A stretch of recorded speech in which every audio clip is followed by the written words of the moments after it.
আমাদের ভোটে বেশি ঠিক করে। আর মেয়ে আপনি যেই দেশের দালালি করেন সেই দেশ আমাদেরকে বলছে আমাদের 27% আছে এখন থেকে 12 বছর আগে।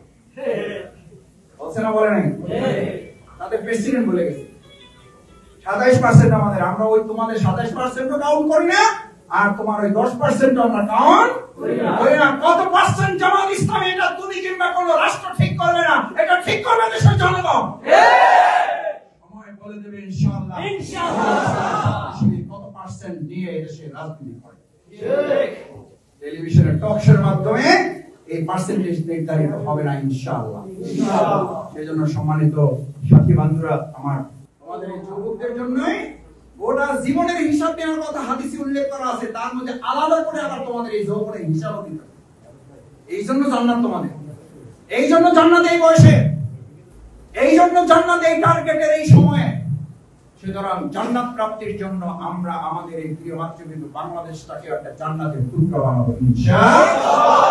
এই কিশোরগঞ্জ জেলাকে আমরা একটা জান্নাতের টুকরা বানাবো ইনশাআল্লাহ। যত কথাই বলুক, আমরা কোনো কথায় কান না দিয়ে আমরা আমাদের কাজে আমরা এগিয়ে যাব ইনশাআল্লাহ। ওরা গাদা সুরে ভাবে ওদের অস্ত্র জিন্দাবাদ, আমরা বলিব এক আল্লাহ, সাম্য শান্তি জিন্দাবাদ। ওরা কাদা সরাসরি করতেছে না? করতেছে। আজকে আমাদের একটা সুন্দর প্রোগ্রাম উপহার দেওয়া জামাত কর্মীদের যেমন টার্গেট থাকে, আমরা ত্যাগের রাজনীতি চালু করে, ভোগের রাজনীতি কোরবানি দিয়ে কবরস্থ করে আমরা ত্যাগের রাজনীতির উদাহরণ দিয়ে বাংলাদেশকে আমরা এগিয়ে নেব। আমাদের আবু সাইদ মুক্তরা যেমন জুলাই আগস্টে গণঅভ্যুত্থানে উত্তপ্ত ময়দানে দাঁড়িয়ে বলেছিল পানি লাগবে ভাই, পানি লাগবে। আজকের এই উত্তপ্ত বাংলাদেশের নৈতিকতার সংকটে দাঁড়িয়ে তোমরা বলবা সৎ মানুষ লাগবে ভাই, সৎ মানুষ, ছাত্র শিবির সৎ মানুষ দিয়ে কিশোরগঞ্জ গোটা বাংলাদেশকে সৎ বাংলাদেশ আমরা গড়ে তুলি। যদি বলো যে আমরা আবু সাইদ মুক্তের অনুসারী, তাহলে সে বলেছিল পানি লাগবে, পানি দিয়ে অন্তর প্রশান্ত করেছিল, তুমি সৎ মানুষ দিয়ে বাংলাদেশের হৃদয়কে প্রশান্ত করার দায়িত্ব তোমার। এই কথা শুধু সাথীরা বললে হবে না, এই কথা শুধু কর্মীরা জানলে হবে না, এই কথা সহযোগীদের কাছে, সমর্থকদের কাছে, সুধীদের কাছে, শুভাকাঙ্ক্ষীর কাছে, ভাইদের কাছে, বোনদের কাছে, আমাদের প্রতিপক্ষের কাছে এই কথা বলতে হবে। জামাত ইসলামী ছাত্র শিবিরের প্রচার যা হয়েছে তার অধিকাংশ হয়েছে কিসের মাধ্যমে? অপপ্রচারের মাধ্যমে। এটা প্রচারের একটা মাধ্যম। বিগত 17 বছর টেলিভিশনে আমাদের কোন টক শোতে লোক ছিল না, কিন্তু আমাদের পক্ষে কথা বলার লোক ছিল না। ওই 3 জন, ওই 2 জন, একজন one two one state card program, one two one program হইলো, ওর মধ্যে থেকে একজনকে আল্লাহ তাআলা আমাদের বানিয়ে দিয়েছে না, দেয়নি? কথা শুনে আমরা পরে বলতাম লোক আমাদের টার্গেট করে ফোন করার পর কয় লোক আপনাদের কেন, যেটা বলছি সেটা আপনাদের পক্ষে গেছে ইনশাআল্লাহ। সততার পক্ষে, দক্ষতার পক্ষে, যোগ্যতার পক্ষে, দেশপ্রেমের পক্ষে, ন্যায়ের পক্ষে যখনই কথা আসবে এই কথা জামাত ইসলামী এবং ছাত্র শিবিরের পক্ষে। আমাদের একদল এখন বলে না সব জামাতের হয়ে গেছে, এই সরকারও নাকি জামাত বলে না? বলে এই কারণে যে এরা আধিপত্যবাদের বিরুদ্ধে সরকার দাঁড়িয়েছে, এই জন্য তারা মনে করে যে এটা জামাতের সরকার। জেডিসি ঘুষ খায় না, বলে এটা জামাতের ডাক। সেই এসপি অন্যায় আদেশ মানে না, বলে যে এটা জামাতের এসপি। সেই সচিব তাদের অন্যায় আবদার শোনে না, বলে এটা জামাতের সচিব। বাংলাদেশের 53 বছর স্বাধীনতার পর জামাত ইসলামী ছাত্র শিবির কোন অর্জন যদি চোখে না পড়ে, সবচেয়ে বড় অর্জন এটা। ন্যায়ের কথা, সত্যের কথা যে বলে সে জামাত ইসলামী, সে ছাত্র শিবির, এর চেয়ে বড় অর্জন জামাত শিবিরের অর্জন।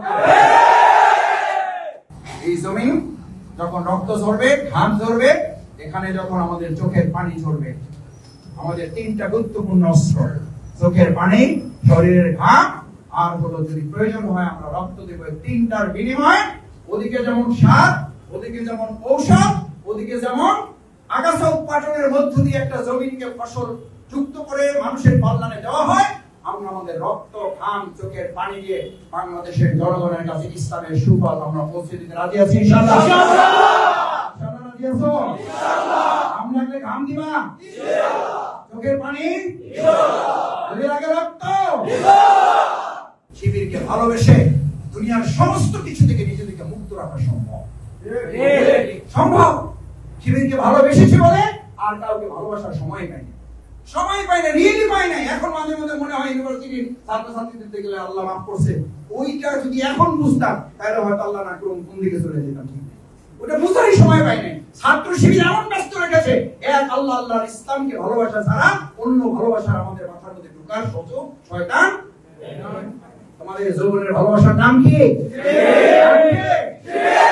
দেশের তরুণ যুবকদের কাছে ইসলামী ছাত্র শিবিরকে তাদের গার্লফ্রেন্ড বানিয়ে অবৈধ সমস্ত গার্লফ্রেন্ড থেকে তাদের মুক্ত করে দেবে ইনশাআল্লাহ। আমি জানি আমার এই কথা নিয়ে সমালোচনা, আমাদের কাজও থাকবে, আলোচনাও থাকবে। সমালোচনা যারা করার তাদের দায়িত্ব ওটা। গল্পটা বলে শেষ করে ফ্রান্সিস বেকন পুলিশের সদস্যরা গিয়ে বলছে, স্যার আপনি এত বড় প্রেসিডেন্ট আপনি লিখলেন কেন এগুলো শেষ করে ফেলাই। ফ্রান্সিস বেকন বলতেছে, চুপ করো, যেগুলো সমালোচনা করতেছে এটার মধ্যে যে আমার 3টা লাভ হবে। কয়টা? 3টা লাভ। আমাকে মাঝে মধ্যে লিঙ্ক পাঠায়, ছবি পাঠায়, তারপরে পোস্ট পাঠায়, তা আমি ওগুলো অনেক সময় দেখি, অনেক সময় দেখিও না। 2-1টা তোমার আলহামদুলিল্লাহ। তো সে আবার ইয়া পাঠায়, মানে স্টিকার পাঠায়, কান্নার স্টিকার। ভাই আমি পাঠাইলাম কি আর আপনি আলহামদুলিল্লাহ বললেন? আমরা তোমার জন্য সমবেদনাই ঠিক আছে, তুমি কান পাইলে এটার জন্য এটা, কারণ কাজ নাই এই জন্য তোমার সমালোচনা। ফ্রান্সিস বেকন তখন বলেছিলেন 3টা কারণে তারে মারার দরকার নাই, অ্যারেস্ট করা দরকার। ফ্রান্সিস বেকনের খুব সমালোচনা করতেছে, গালিগালাজ করতেছে, বলছে সে প্রথম যে কাজটা করতেছে কথায় কথায় আমার নাম উচ্চারণ করতেছে। এটা আমিও চাইলে পারতাম না, কারণ নিজের নাম তো নিজে বেশি উচ্চারণ করা যায় না, খারাপ দেখা যায়। সে তো আমার নাম উচ্চারণ করতে করতে যেই কাম আমারে করছে এটা আমি নিজেও পারতাম না। 2 হচ্ছে আমার সম্পর্কে সে যা বলতেছে এগুলো বলতে বলতে তার টাইম শেষ, সে ভালো কাজ করার সুযোগ নিজে আর পাবে না, জাতিকে দেওয়ার মতো তার কিছু নাই। আমার সম্পর্কে সমালোচনা করেই তার টাইম শেষ হয়ে যাবে, জীবন শেষ হয়ে যাবে, ওরে ওই কাজ করতে যাবে, ও শেষ, ওরে নিয়ে ভাবার কিছু নাই। নাম্বার 3 সবচেয়ে গুরুত্বপূর্ণ যেটা বলেছিলেন, এই সমালোচনার মধ্যে আমি ফ্রান্সিস বেকন যদি মনে করি আমার একটা উপদেশ গ্রহণ করার মতো আছে, তাহলে সে আমার উপকার করলো না অপকার করলো? অপকার করলো না উপকার করলো? আমি তার কথা শোনার চেষ্টা করি, দেখি যে আমার মধ্যে আসলেই কোনো ভুল আছে কিনা। যদি থাকে তাহলে তো আমার কাছের লোকেরা তো আমার সাহস করে এটা বলবে না, যেটা সে সাহস করে বলতে পারতেছে তারা বলতে দাও, তাকে বলতে দাও। আমরা আমাদের বাংলাদেশকে এমন ভাবে গড়ব সেখানে মতও থাকবে, দ্বিমত থাকবে, কিন্তু সুন্দর কথা বলার কালচার আমরা রক্ষা করব। আমরা ভাসিয়েও দেব না কাউকে, আমরা ডুবাইও দেব না। আরে ভাই আমাদের শহীদরা দিয়েছে রক্ত, আপনারা সেই দেশে দিয়েছেন থুতু, এটাই জাতির সাথে শহীদদের সাথে বেইমানি। এই রক্তে ভাজা বাংলাদেশে আপনারা এখন ফু দিয়ে সপরাই দেবেন, এটা রক্তের সাথে বেইমানি। এই রক্তে ভাজা বাংলাদেশে আপনারা প্রস্তাব করবেন, জাতি কিভাবে আপনাদের প্রত্যাখ্যান করবে। ভাইরা আসো, ইসলামী ছাত্র শিবির আমাদের আগামী দিন, ইসলামী ছাত্র শিবির আমাদের বর্তমান, ইসলামী ছাত্র শিবির আমাদের ভবিষ্যৎ, ইসলামী ছাত্র শিবির আমাদের অতীত। ওই অতীতের জায়গায় দাঁড়িয়ে আজকে শহীদুল ইসলাম মাসুদ কথা বলছে, ওই অতীতের জায়গায় দাঁড়িয়ে ওপর নেতারা কথা বলছে, কাজ করছে, প্রার্থী হিসেবে তোমাকে উঁচু করে নিয়ে ভবিষ্যৎ বিনির্মাণে আমরা কাজ করব। আল্লাহ তাআলা আমাদের সবাইকে কবুল করুন। সুবহানাকাল্লাহুম্মা ওয়া বিহামদিকা আশহাদু আল্লা ইলাহা ইল্লা আনতা আস্তাগফিরুকা ওয়া আতুবু ইলাইক।